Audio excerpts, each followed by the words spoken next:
Ano po maipapayo nyo bago ako mag-asawa? Alright, sige, sagutin natin ito ng real talk. Oh yeah. A few moments later. Alright, real talk guys. Unang-una, kailangan idikdik mo sa kokote mo na yung buhay binata o dalaga mo is banish na yung lahat hanggat maaari. Pwede na!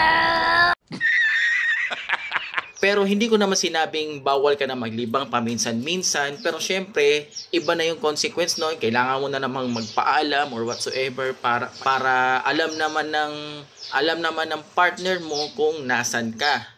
Yun ang totoo, guys.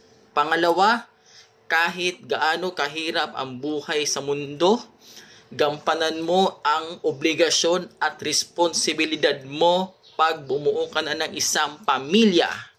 Pangatlo, huwag maging irresponsable sa pamilya mo.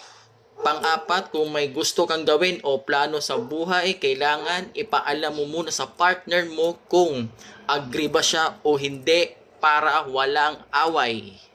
Panglima, isipin mo munang mabuti kung yung mga bayarin na bills nyo sa bahay or sa kahit anong bills is kaya mong bayaran.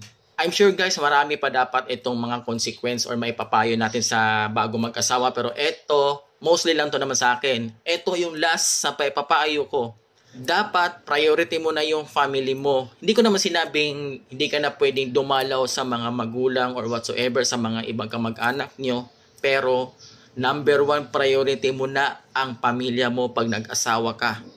Pero pag hindi mo pa kayang gawin yung mga yan, huwag ka muna mag-asawa, okay? Kasi magiging irresponsible ka lang partner sa magiging partner mo. Peace out!